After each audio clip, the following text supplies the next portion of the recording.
All right, welcome back to the show. Um, last video series, or last video, or videos, however you want to look at it, that I did was about the C7 chainsaw that my grandfather gave to me after I gave him the David Bradley. Anyway, um, I was going to do other videos, but I know that I haven't.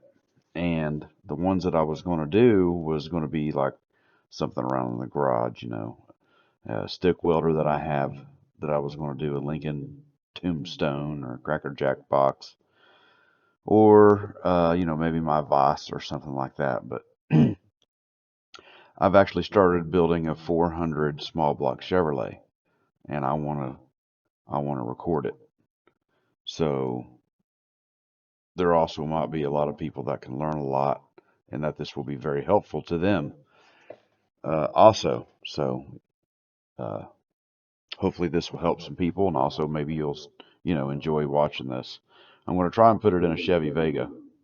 So, as I go along in the video, I'll show the studies that I've done and the conclusions and the things that I've come up with and how things are going to be, and so on and so forth. I can't tell you all information throughout the entire video right now. It'll just kind of roll out as it comes out. But uh, so the intro, if you look at the top there, it says, it shows what the 400 small block came in. It was altogether from 1970 to 1980, but from 70 to 76, it come in, you know, uh, full size and mid size B bodies and A bodies passenger cars. And then it shows a list of them there. And then in seven, all through the entirety of the life of the block, it was put in light and medium duty trucks, GMC and Chevy both. And then you see a list of them. And then it talks about how the early models, the first 2 years of the models were 4 bolts, and then after that was the 2 bolts. Um, you want the 2 bolt mains if you're going to go high horsepower, because you can put splayed caps in them, which basically turns the 2 bolt into 4 bolt. And the 2 bolt mains have thicker and girthier innards, like the webbing around the caps, stuff like that. It's just thicker and girthier. So a splayed 2 bolt main, which is in a 4 bolt main, is stronger than a 4 bolt main. I'd say maximum horsepower is probably around 700. There's so many different variants in that, though. You have to kind of get that determination on your own how you're going to be doing it. If you're going to be adding a lot of power instantly at 700, that's a lot different than, gradually getting up to 700 horsepower. It all depends on what kind of internal parts that you're using too. If you're using junk internal parts, uh, it's not going to go to 700 horsepower as if it would, and as reliable as good parts. So there's a lot of variation there. But the bottom of the block, you know, the 2 bolt main splay cap, if it's done correctly and you do it how I'm going to do it, you should be able to run around 700 horsepower fairly reliably. Um, I've heard of people filling the block and running it at the track at 1,000 horsepower, and I don't think it lasts very long though. I think somebody done like 800 and 900 horsepower, and they had it half filled or filled, and it would run, pretty good lot, like half season or whole season. But I think after 1,000 horsepower filled, or even filled small block Chevy block, you're getting in what they call the water. So 700 horsepower, that's probably going to be about maximum on a, you might go a little bit more, 750, but that might be getting the cut a little close. Uh, 700 horsepower on a small block Chevy uh, factory block uh, is about maximum. So we'll go on down through and look at some more of the information here. Power output in the early models were 265 with 2 barrels, and then they come up with the 4 barrels in 74. Um, the features is a 4.125 inch bore, 3.75 inch stroke. with Siamese cylinders for greater strength. So uh, the Siamese cylinders, the reason they call it that is it basically, so a small block, is they're all pretty much the same size as far as height and width and all that. And to get the real big bore that the 400 has, to keep it, the entirety of the block about the same size, they had to make the mold a little different on how the cylinders are. Basically kind of moved how the cylinders were positioned in the block. And in between the cylinders, or certain cylinders, I'm not exactly sure, but there is no water jacket there. So you hear a lot of people get into long talks about how they're bad for overheating and they're junk, and that's not the case, you guys. If you properly do these 400s, you can use them. Um, where that has those cylinders like that, yes, it does not have a water jacket in between that certain cylinder area. It might be on all, I can't remember if it's just the two center ones on each side or if it's all of them or what. But either way, if you put steam holes in your head, there will not be an air bubble formed in there. What happens is people use other heads on the 400 block, rather than the factory 400 heads, which all have steam holes. They use something else other than a 400 uh, head that doesn't have steam holes. And there's an air bubble that gets in the block where those cylinders are Siamese, or however you want to call that. And naturally it overheats because of that big air bubble in there. Water's not, you know, pushing all the way against the block and stuff. So there's a couple ways to get rid of that. One, you put steam holes in it, and then but you can also do it without the steam holes. And Brian Salter actually has a video on it, and I'll touch more on him here in a moment. But you can do something and rev it at a certain RPM, and it'll get that air bubble out of there. But I would advise just putting steam holes in it. It's not very much, and get you a good fuel pump. I'm sorry, water pump, and a good radiator, and just once you do your studies, anytime you build something, you guys, I'll always recommend of pretty much going through and building the whole thing in your head, look at the pricing, talking to people, getting an idea of just how everything's going to be. So just do it correctly and put your good cooling system in it, and 400s will cool just fine. Now, if you fill it to the brim with block fill, and you run it on the street, then you're probably going to have problems, you know. But if you don't do any fill, and you do set it up correctly, you won't have no overheating problems whatsoever, unless you've done something wrong. Uh, anyway, so yeah, stock bore is 4.215, or I'm sorry, 4.125, and stock stroke is 3.75. My bore, I'm taking it 30 over. Anything over more than that on a 400 is, you're getting into risk area. So you can do 40 over, and I think you can go a little higher, but you probably don't want to do that unless you're just going to run the motor like one or two times. Then you can probably do 60, or I don't know what that is, but mine's going 30 over, and I think that's about as much as you want to go on them. And I'm putting a 4-inch crank in it. And with those two, that puts your displacement at, well, 433.89328. So I don't know if that would be categorized as 433 or 434. If you round up, it's over 0.5, so it will be 434, but you know how that can go. Um, the guy that's doing all the block work for me, his name is Brian. Right there is his number. It's Farmers Performance. Um, really good fella, located out of Evansville, Indiana. Uh, really knows what he's doing. So, as you can see, that's a list of things that I need to get done to the block. I've had it cleaned, pressure checked, magnafluxed, and I'll show videos. He actually let me go in his garage and take videos of all that stuff. So, um, one more little thing I wanted to hit on with the 400 block while we're on the discussion, is Brian Salter has all kinds of videos for small block stuff, how to do oilings on them and just little tricks that you can do. I'll show him here in a second too. I'm going to show all the people that's helping me build this motor.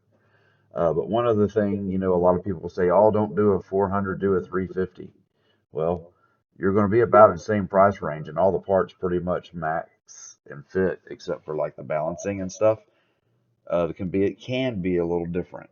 Um, but you know, when it's all said and done, the 400, like what I'm doing, you know, 30 over, which is safe. Uh, you can go a little bit more, but I would just stay where it's at with the 400.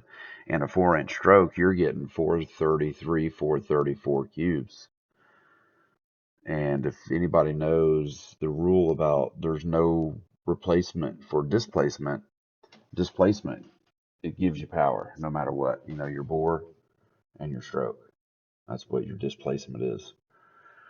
Um, I've got a formula I'll put up for that here in a minute too, for the bore or for your cubic inch.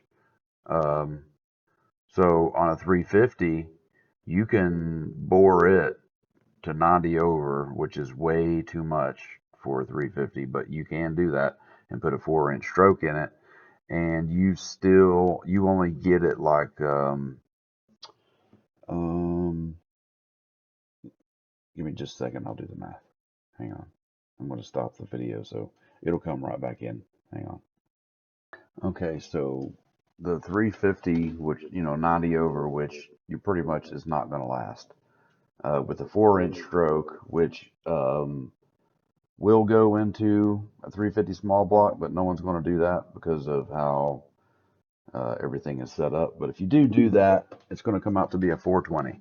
It's going to be very unreliable, and the money and effort that you have to put into something like that to even try to make it reliable, the money and effort that you would put into a 400, the 400 will be 100% secure, safe, pretty much last forever, and still have, you know, 15 more cubic inches in displacement. You know, to make a 350 in a safe area, you're only going to be a little bit over 400 of displacement, which is what a 400 is stock. So I just say that because you hear a lot of people say, oh, no, don't use the 400, it overheats and they're junk.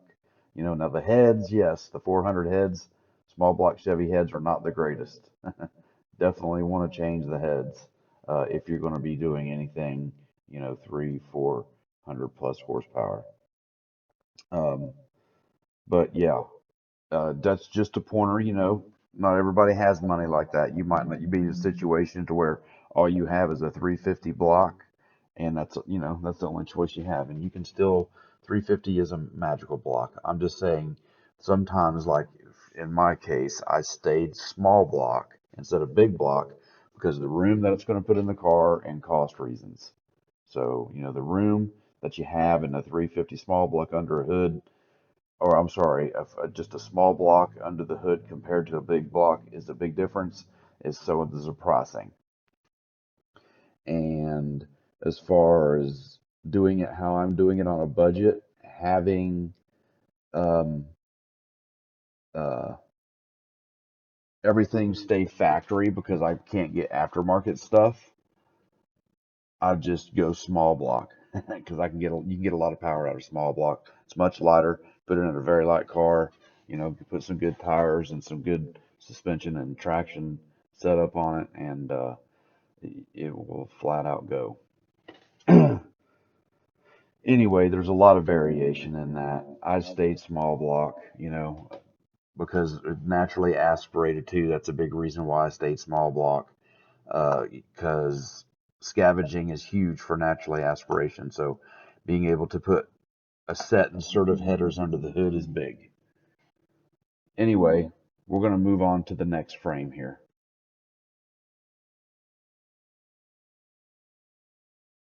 All right, so there's your formula to get your cubic inches, um, and that's any motor. You know, it's just you get your bore size and your stroke, and you do that equation right there, and that's your cubic inches. All right, on to the people that's going to be helping me build this. So that's David Vizard, and he is a master and teacher of engines. You know, he has like a school. He has dabbed in with just about any and everybody you could think of in the racing industry. He is literally a legend. So I pretty much, when I watched his videos, I found him and I got interested and was watching his stuff. And he actually would give phone numbers of people that he would recommend to call and discuss or have help you or build your engines for you. And those are going to be the guys that you see here. Okay, so these upcoming videos that I'm going to show, they're a little distorted. They got like a green mark all across the bottom, and the screen is shifted a little to the left. I do apologize, but there's nothing that I can do at this point, but just want to let you know.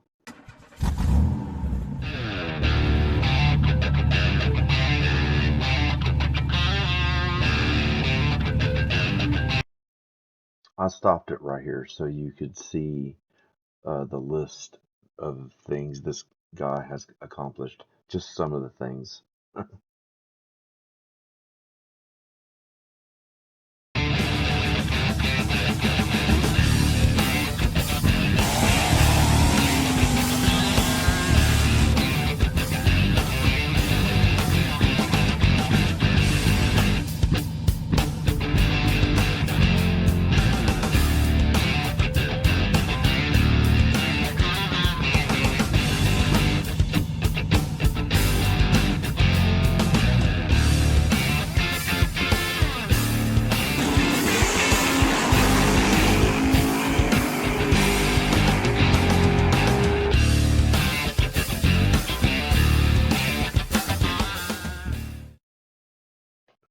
Okay, so that was Brian Salter. He is a master mechanic, engineer, racer, however you want to put it. He also, like David, teaches school, you know, to kids or people that want to learn. Um, he has an unbelievable amount of different types of successes and wins and records and things under his belt. Um, you can research him for yourself. He's something. Anyway, if you want to talk to him or get his advice or have him do work for you, he has a website and YouTube channel, just Brian Salter Racing.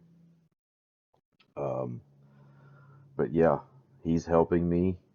And another fella that I got from David Bizard videos, his name is Charles, and he's going to be doing the head work for me, um, like porting them.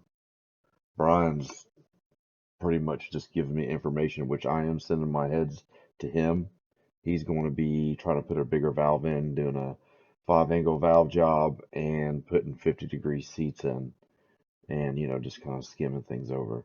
But after that, I'm going to be sending my intake and head to Charles, and I'll show you him here in a minute. He's going to be doing the porting and everything.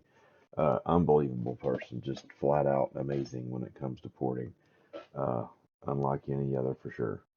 Anyway, that's the people that's going to be helping me do the build. You know, naturally, I'll get information to certain things on from other people and stuff. So, um, I have my heads. That's them right there. That's the specs to them all. That's a profiler head. There's the model number.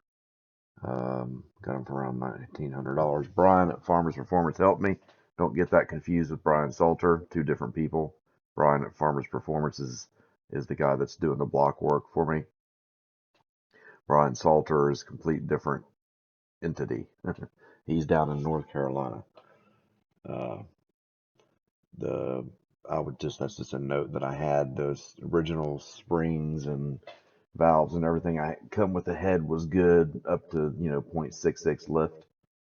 And then those are the specs of the head there down through there, stock before any modifications are done to them, which I will be doing.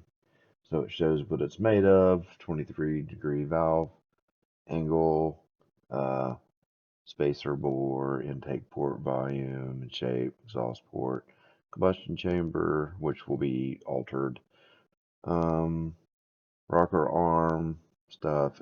Exhaust valve diameter will probably stay the same. Intake port will definitely be going way higher. Intake valve diameter, Brian is going to try and get a bigger intake valve in it.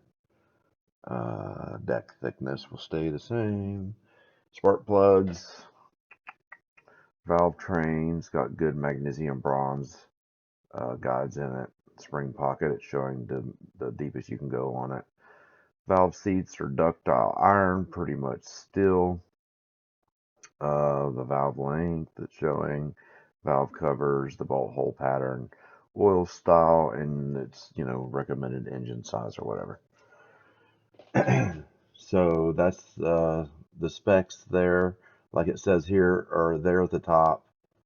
Uh, Brian at Farmers Performance out of the box said he got his flow bench to flow at 308 at 0.6 lift and 310 at 0.7. Everybody's flow bench is different. So depending on who you send your head to, you're probably going to get a little bit different number. The numbers are a little bit different at Profiler, and I'm actually going to show those right now.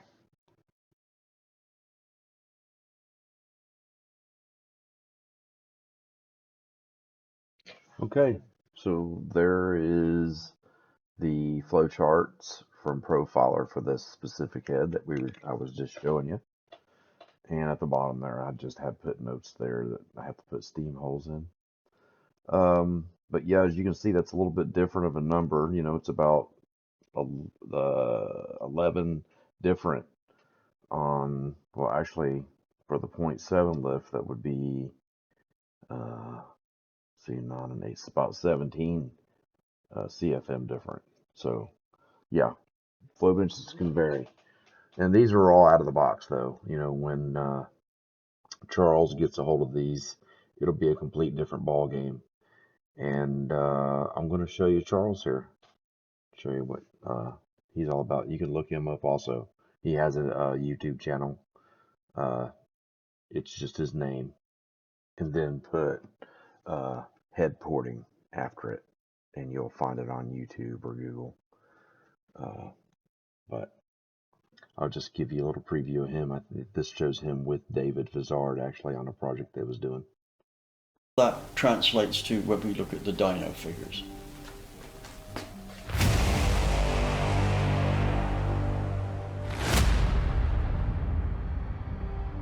Terry Walters, team leader, 42 years in the business.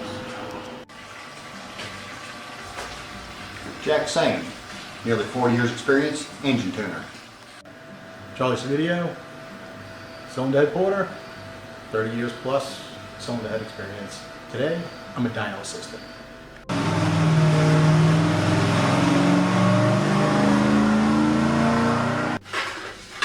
Okay, at this point the head's going to be changed. Now we're going to put on E7 TE head that Charlie modified, and that flows a lot better. So let's see where we go with that. Here's the idle speed, 670 or so RPM. So it was hard to hear him whenever he said his name. But that's him right there. I got it up there for you. There were actually 3 guys that were doing the engine dyno with David, and I just left the other 2 guys in there because it was the team that was doing it. Anyway, those other 2 guys, I don't have anything to do with them or David. Vizard. I'm just working with Charles and Brian Salter. So, and then of course Brian from Performance. But that's who's going to be doing my head now. I am going to show you the little bit of work that I have done to the block. And I know the video is very long and it's very boring to a lot of people because there's nothing in it but a bunch of talk and little pics and vids.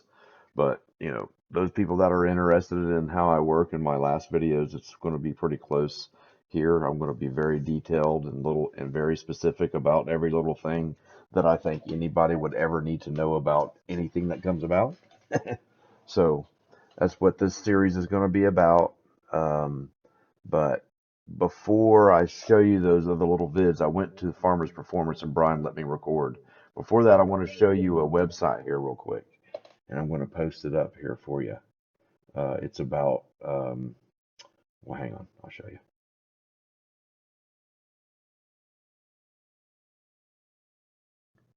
All right, so that website right there will take you to a very large list of ported heads. I mean, it's got like every head that you could ever think of for almost any vehicle.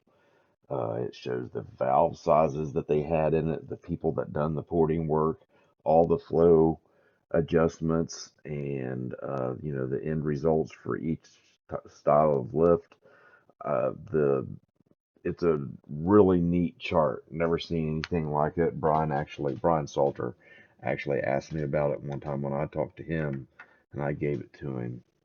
Charles knows all about it too, but that's just something that anybody that's wanting any kind of high output or performance, that's something that you can look into, because your displacement, your lift, and your heads is everything in horsepower. So that chart is really neat. That's just something that I wanted to throw out. But you want to be careful though. I'll put it down in the description also. That way, you can just go down there and click it. But when I go on there on my PC in the top left, it says that it's unsecure. So I've never had any problems out of it. If you've got like virus protection and malware protection, or, you know, your Windows firewall on or whatever, you should be okay. But I just want to let you know that, just in case if you're running your setup may be where you don't want to go anywhere unless it's like ultra secure. I just wanted to give you a heads up on it. But from here, I'm going to go ahead and show you the couple little vids that I have. Like I was saying, Brian at Farmers Performance let me go into his shop and do some video recordings, and that's going to be the end of the video. So yeah, it's just short vids of things that I've done so far to the block. So far, we've done a Magnaflux on it, and it come back good. Brian, the shop owner, has allowed me to come through his shop and look at his stuff and videotape it. So not everybody gets to do that. But this is the Magnaflux kit that he has made up. It's just a big magnet. That magnet right there you see, that yellow is just a handle, but that magnet goes on your block, and you take that dust right there. His is, he's got this little applicator. He squeezes his little rubber ball back there, and from that point, that magnet will pull that dust into the crack, and you can see, very, very finely if it's in a bad shape or whatever. It'll show, that crack will show, and he checks, all the water jackets, holes, the cylinders over to the water jackets, and just anywhere there could be a crack. And he has also pressure checked it with this thing right here. This is his bench. He said that he pressure checks. And basically what that does is he just mounts it up there, and he plugs off all the water jackets and fills the block with air pressure. The water, anywhere where the water runs, all the water jackets, he puts a pressure in, the whole cavity where the water is. And if it leaks, he'll look at his pressure gauge, and if it leaks off, he'll know it leaks, and he also puts it underwater. So those are the two things that we've done so far. He's also cleaned it back here. He's got him a hot tank. And he's cleaned this. Is his hot tank room here. That's the hot tank that he uses. He says it's an older one. He said it doesn't have a whole lot of pressure to it, but it does the job. It's got a little spin table there.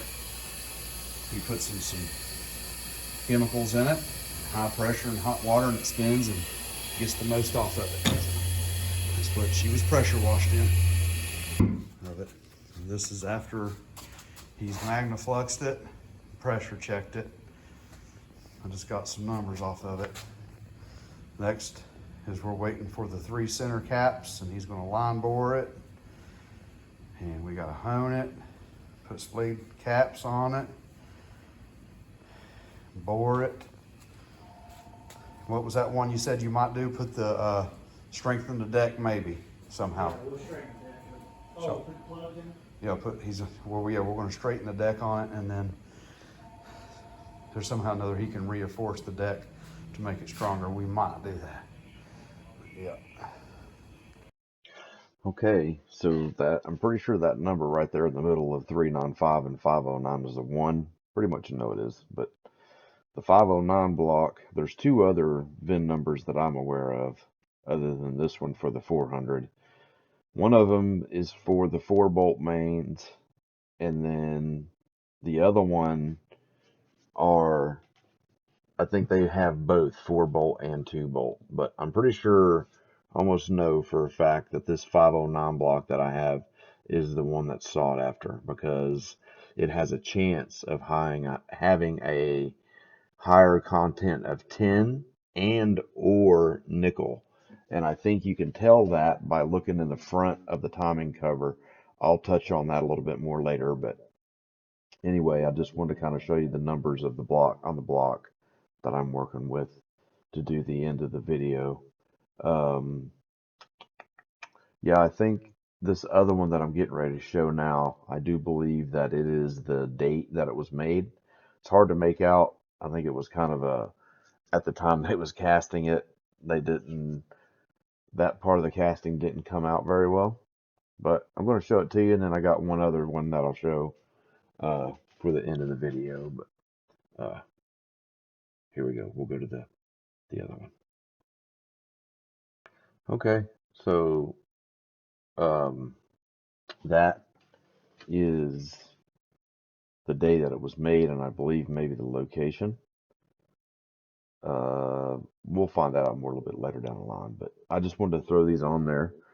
You know, there's also other numbers somewhere on the block I think I want to get and show to you, especially that one that I think is down by the timing chain, you know, to show like the content of nickel and tin, if it does have any. But there's actually, after this next picture, I actually have a couple other pictures I forgot. Like when I first got the block off of my uncle in West Virginia, he's got like a parts trailer. And I went out there and he actually had two separate blocks. And I searched both of them and I got the better of the two. The one had a big scar in it. But I have pictures of when I first looked at both blocks. I'm not sure which one is which. I think the pictures I have is the one that I didn't get, but I'm still going to show them. But before I show those, I'm going to show this other set of numbers that I have off of this block. But there'll be a bunch of other stuff. This is just something to show you guys for now. Okay, so not 100% sure what this is, but I will eventually find out and we'll go from there. You know, anything like that I will eventually correct through all the series of these videos. That could be, I don't even want to take a guess because I'm not sure, but I will get to the bottom of it along with all the other numbers and specs and information and just anything that you could ever think of. I'll do as much search as I can. But that's all I have done so far on it. I'm actually going to show those other pictures that I was talking about of the two blocks. Well, it's not sure which one's of which one it is, but I'm still going to show those pictures. You know, at least we'll have something on at the main start of the build. So I'll post those up and do the end of the video.